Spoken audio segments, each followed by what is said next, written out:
battle is about to begin, and you're gonna love it. What's up, guys? It's Lockjaw Stuff here, bringing you week 2 of the Maryland Terrapins Dynasty. So excited for week 2. I can't wait to play week 3 now. That's the reason I want to pump this out so fast. And we're going up against the Temple Owls, and I ate a peanut butter sandwich before this commentary, so my throat's kind of all peanut buttery. So if this is like kind of weird and you hear me like clearing my throat a lot, that's why, and I'm sorry, but figured it was interesting. I'd let you guys know so you didn't just think I was half retarded. But here you see Maryland warming up. Temple had an injury. I believe it was a left guard. You guys saw it. You can rewind if you want to see it again. But there's Head Honcho getting his team ready for this game in Lincoln Financial Field in Philadelphia. Fun. Not far travel from Maryland to Philly. I assume Temple and Maryland have some little kind of rivalry. I don't think it's a big one, but C.J. Brown will roll out here on Maryland's first drive and get himself injured. Luckily for us, it's only 2 quarters, so we can do without him, hopefully, for at least 2 quarters, and if we know we're struggling, he'll be back. If not, we can keep him on the bench and rest him. But Schultz will come in as the backup. He'll throw a screen pass out to Pickett right here, and Pickett will get just inches away from the first down line. Head Honcho's going for it. Schultz, I wasn't sure about that, but he got it, which was lucky for us because he picked up the first down. But he'll throw an interception right after, and Smith might have housed it, but Schultz was just quick enough and had a good enough pursuit angle to track him down before he hit Pater. Nice throw there and sideline catch by the tight end from Coyer. Then the running back takes it up the side untouched till he hits the end zone. Touchdown for Harris.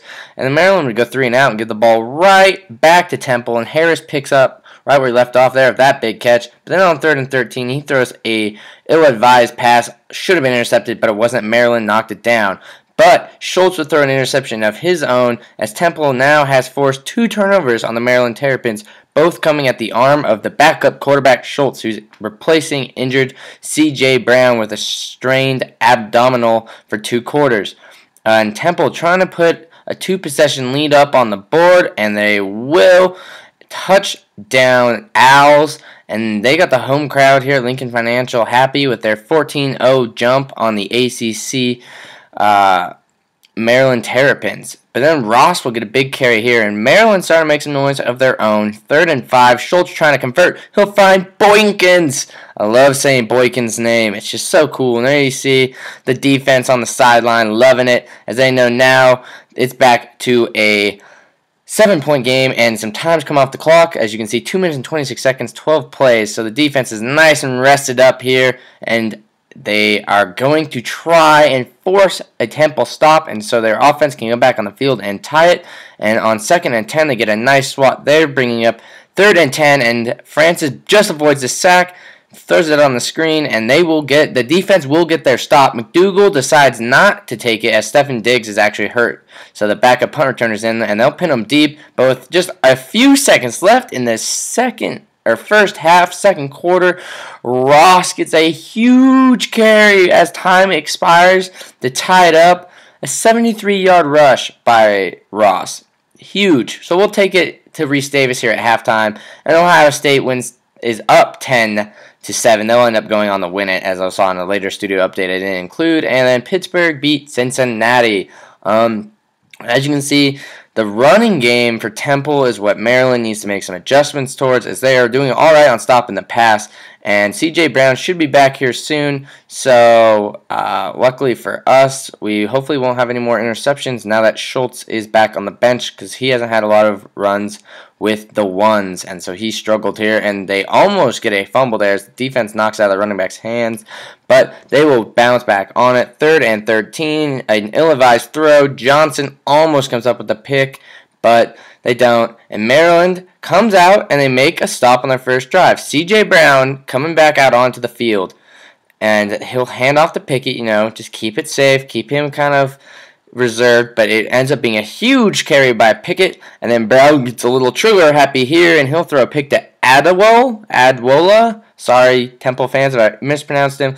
The offense isn't loving, as you can see. They thought they had a drive going, and C.J. Brown, a little rusty coming off the bench from his injury. But luckily for him, Goins, who's made some noise for me here in this Dynasty already, gets a nice turnaround pick, and pick 6 is it, putting Maryland up by 7. So C.J. Brown interception doesn't hurt Maryland at all, as they end up getting points off of it pretty much. Coyer now, he gets sacked here on 2nd and 12, bringing up 3rd and 22. The entire defense pretty much was there to wrap him up on that one. What, 5, 6 jerseys, red jerseys around him? And then here on 3rd and 22, much of the same, as he'll get sacked by Ross. And once again, there's like 3 or 4 guys there for the sack. The defense on the sideline, not loving it. The bench is mad that their offensive line gave up back-to-back sacks after they had a pretty good drive going there. But C.J. Brown's going to try to start a drive of his own, and it might be on the legs of Pickett, as Pickett had a lot of good carries on this. But the touchdown will come via Brown's arm to Jacobs, who had that huge catch against Akron last week for the touchdown, as he was getting drilled to secure that one. And he comes up pretty wide over there in the side of the end zone. Jacobs gets his touchdown pass in 2 consecutive games now. But now their running back gets a huge break here. McDougal tries to track him down, and he does at about the 12-yard line. And Temple's bench letting the fans know they are not out of it yet. If they score here, it's a 1-possession game. But on 3rd and 9, the sack. As you can see, there wasn't a single sack in the first half. But now there's been 4 sacks, 3 knockdowns, and 7 hurries since. 4 sacks in the second half now, as their offensive line started out doing pretty well. Hammond can't quite keep his hands on that one, but Maryland will go 3 and out on the next drive, giving Temple one last shot to put some points on the board and keeping them. They're still on life support, but they are still in it and have a chance of coming back in this one. And Hammond gets the big catch over the middle, but he sacrifices himself, as he will get clocked, and he will have to leave the field. It's a 2/4 injury, abdominal strain, just like C.J. Brown. C.J. Hammond going to the bench for Temple. Also, they had a left end that got a concussion and is out for the game. So their receivers come up big for him a couple times, out now. Coyer can't find out what to do. He gets sacked, 4th and 18. He's rolling. He will throw, and he will find Johnson in the end zone. The wrong colored jersey. Maybe it's because they're wearing whites at home and thought they'd be in reds, but they weren't. And then Pickett here on a little handoff on 2nd and 8 will pick up big yards with Temple out of touchdowns. It's not the nail in the coffin. It's straight putting the dirt in the coffin in the ground. This one's over with that carry. Brown will take a knee, and Maryland will secure a 14-point victory over the Temple Owls.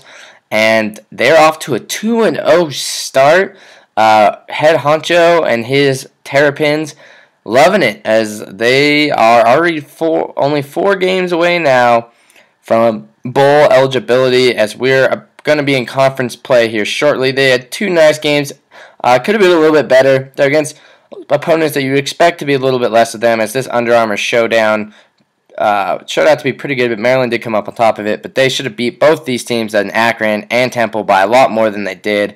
But hopefully next week against Connecticut, it will be better. Here are the stats for you guys. As you can see, Schultz did not play well at all with an 81.2 quarterback rating, but C.J. Brown not bad with a 163.8. Pickett, 20 carries, 170 yards. Ross, 3 carries, 86. Big game on the ground for Maryland, as my running back stepped up. And you can see the wide receivers, it was pretty spread out. And we have Connecticut next, like I said, at home. Herb Street's picking the Terrapins. I'm picking the Terrapins. You should pick the Terrapins. But while you wait, you should check out Week 1 of the Maryland Dynasty if you haven't seen it yet, because otherwise this video probably doesn't make much sense to you. And also check out my Pac-12 Online Dynasty with Mr. Hurricane and a couple other YouTube names you might recognize. But Hurricane and me probably being the biggest of the names. It's fun. It's exciting. We're in conference play now, so go check it out. Make sure you comment and like this video, please, because, you know, it makes it more viral so all your friends can enjoy it just as much as you did. Follow me on Facebook and Twitter. The information for that is in the description. I post a lot of stuff on there, guys, so do it. Subscribe to my channel so you can see when stuff's coming out and everything. And most importantly, keep gaming.